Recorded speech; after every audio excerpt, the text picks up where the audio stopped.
So this here is an IBM SureOne.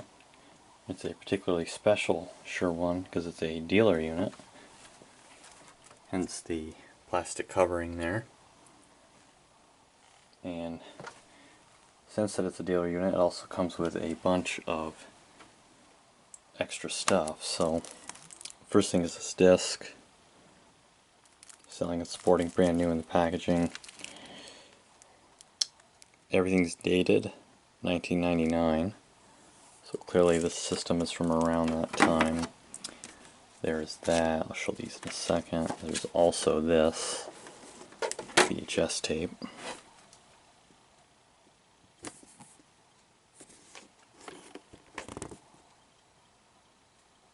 IBM United Kingdom.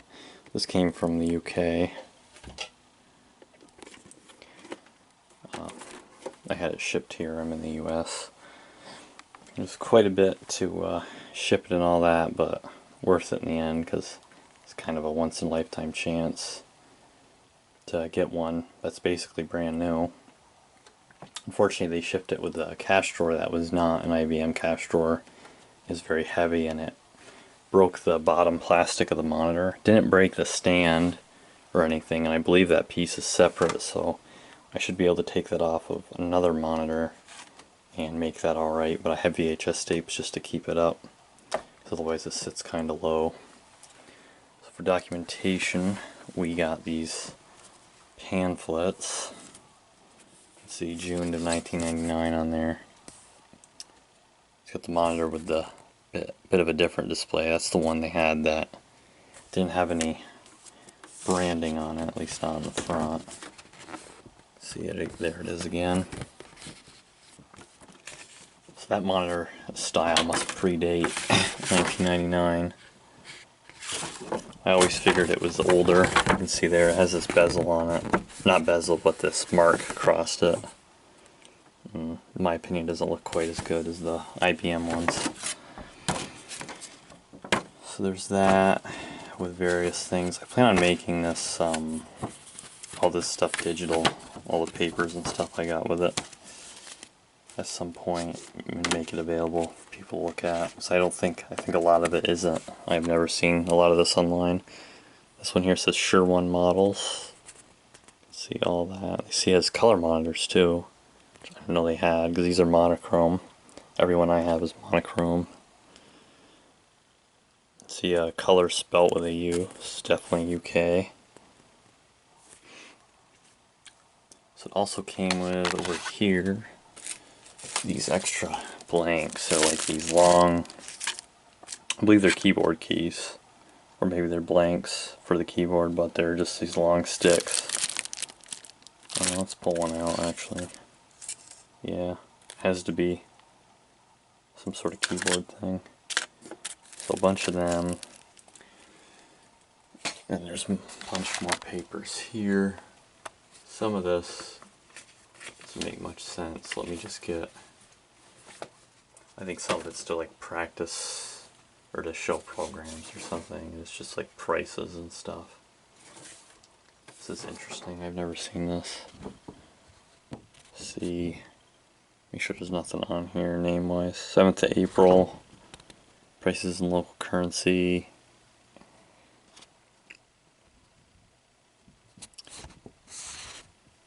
A lot of stuff. So the purchase price would have been, I guess the total would have been one of those top prices, I would think. Or maybe it's the price of the unit with that particular option. So, oh, then there's more date stuff there. So I would imagine this is in pounds if it's UK. I would think. It doesn't really say, it just says local currency. And there's more there in the back. So there's a bunch of sheets like that, but some of them have just weird stuff on it. So yeah, this is all the stuff that I want to digitize. See, here's more prices. See, that one's saying 1100. So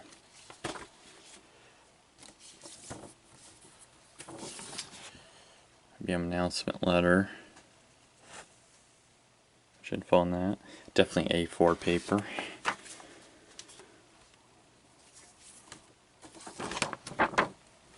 So here's one of the color printouts I have.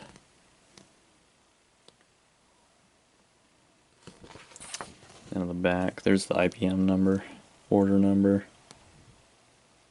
for this documentation. More of that there. Oh, this also had that on it. Where is it? Right here. Then there's also these. Just one sheet. I could probably be handling these better. I'm just handling them kind of rough because it's easier for the camera. But I tend to be as careful as possible to keep these in as best of condition. Just a bunch of copies of the same thing. This was the nicest one in my opinion. Doesn't even really look like something IBM would make. It's very colorful.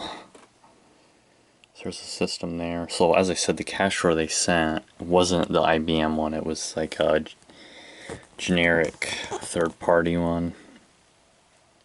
So it went to scrap. Especially since it was the reason the monitor was broken. I didn't really didn't feel it was deserved to be kept. And additionally, it was designed space-wise for UK money. Whereas US money is smaller.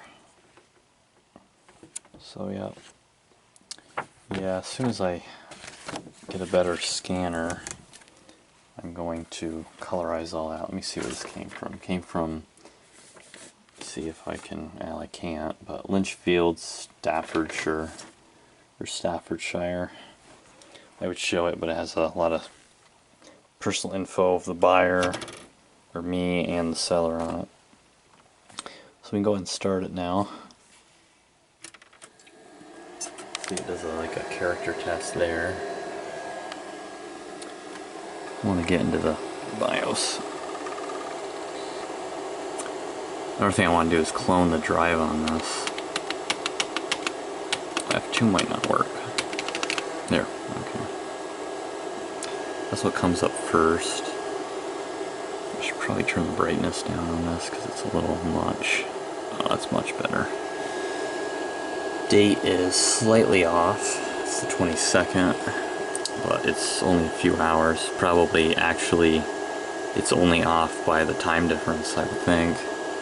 That's kept time very well. Actually, yeah, I don't think I even set the date on this, so that must be from the original battery that's in this. Let's try to... Keyboard is not perfect.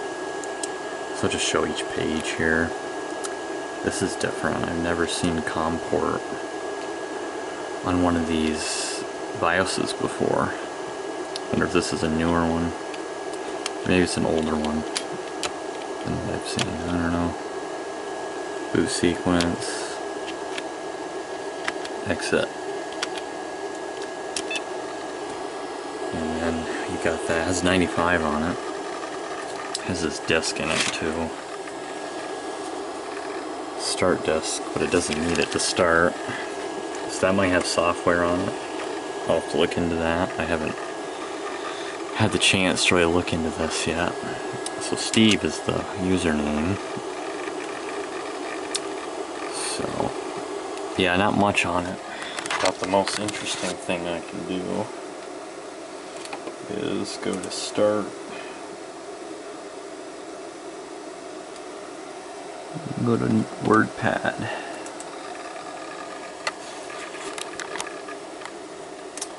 Some of the keys on this don't work. Q. So it gets that far, and then yeah, F doesn't work.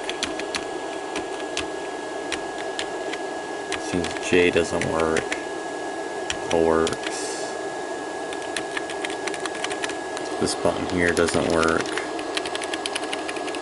Those two work though. the slash button doesn't work. C doesn't work. So that's the one issue with it.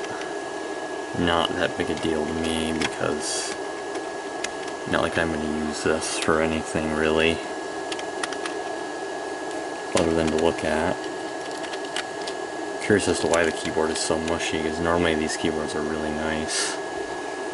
At least on the AND POS. See if shift works. Would appear not. Actually, that's unfortunate.